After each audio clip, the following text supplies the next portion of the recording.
Hola, saludos a los huesochincos y al mundo.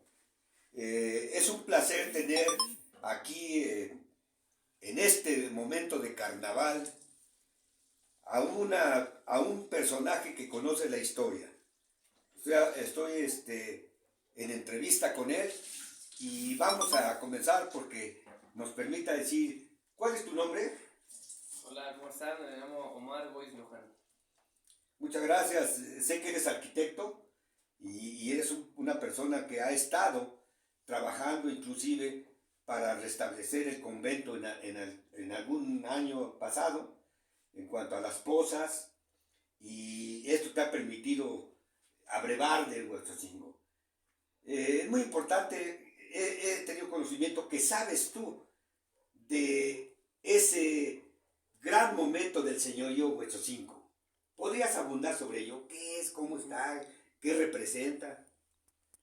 Sí, como me comentas, en algún momento tuve la gran oportunidad en la administración del maestro Carlos Morales, participar en lo que nos concernía a nosotros, que era como administradores de obra, eh, intervenir un poco en lo que fue la remodelación de las capillas Poza, ¿no? Entonces obviamente a partir de ahí pues obviamente tuve la oportunidad de adentrar un poco más en lo que fue la historia de Huejotzingo, más que nada prehispánico, y pues, todo lo que tuvo que ver con su andanza desde los ser nómadas del norte, ¿no? Desde ser familia primos, obviamente de los aztecas, ver códices, el códice Boturini precisamente, que está expuesto en el Museo Nacional de Antropología, donde dentro de las tribus que se plasman en ese primer códice, pues está obviamente Huejotzingo, ¿no? Entonces, pues desde ahí pues empiezas a ver como la longevidad y pues la riqueza cultural que tiene pues, este pueblo, ¿no? Como lo mencionas. Entonces vienen del norte Vienen del norte.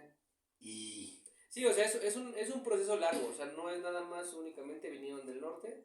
Obviamente, pues se tienen fechas y datos históricos muy precisos en que la lengua náhuatl incluso está emparentada junto con la yuto azteca, que es de Arizona.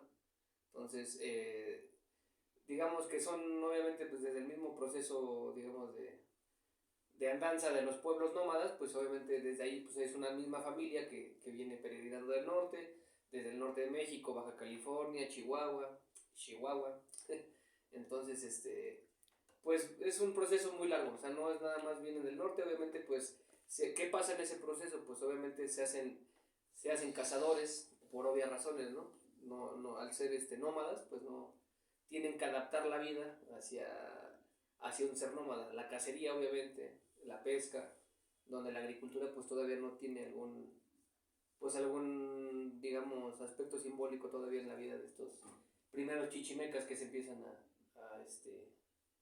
dejar venir hacia el centro. Obviamente pues empiezan a tener y a absorber patrones culturales de otras culturas que están asentadas también en el norte, y es así, es un proceso muy largo, ¿no? Es una riqueza obviamente que se van pues sí, se va apropiando, digamos, el chichimeca que todavía que viene hacia acá, ¿no? ¿Cuál es su relación de este señorío de Huexocingo con el imperio azteca? Muchísima, van de la mano. De hecho, yo creo que si tú quieres ahondar un poco más en la historia de Huejotzingo, tendrías que entrarte muchísimo en la historia azteca. Obviamente porque pues fue el imperio que predominaba en el centro cuando llegan los españoles. Entonces digamos que las menciones que existen más fidedignas son las que son de las crónicas aztecas.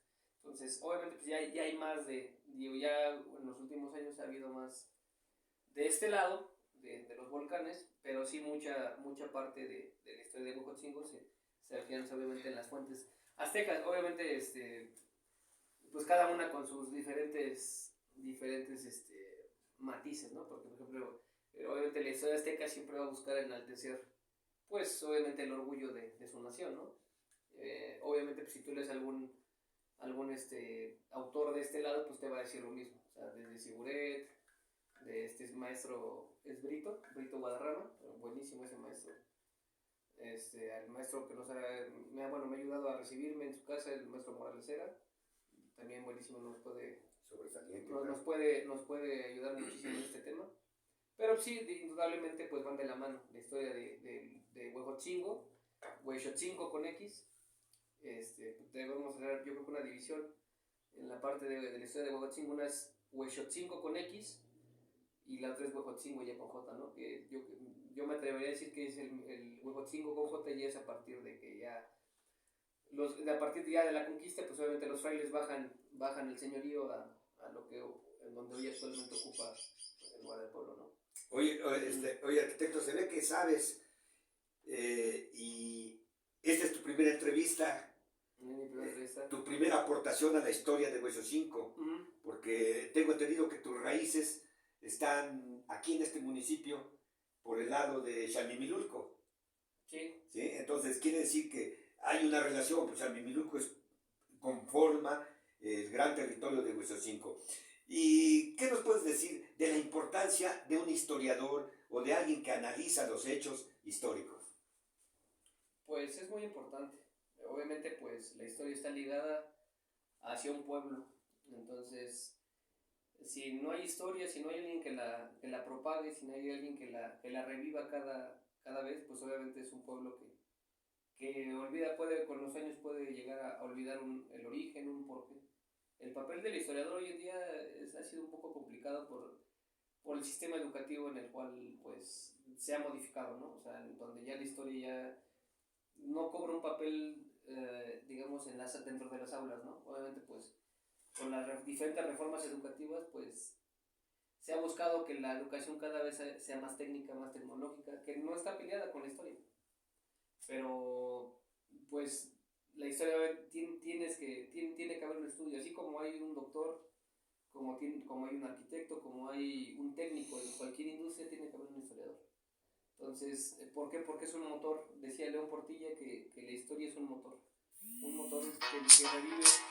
que revive a la gente, que nos enlaza. Obviamente pues como dices, yo tengo familia en ese territorio, en una junta auxiliar, precisamente en Xalmimilulco. Entonces obviamente pues si no hay algo que te ligue a esa historia, pues poco a poco se puede llegar a ir olvidando, no decir de los paisanos que emigran hacia otros países, y pues es algo que te liga muchísimo, ¿no? Pues te agradezco, arquitecto, y espero que en un momento más continuemos con ello, porque es muy importante rescatar la historia, que no solamente es espectáculo. El carnaval es una serie de hechos históricos que nos motiva a tener eso que dices, ¿no?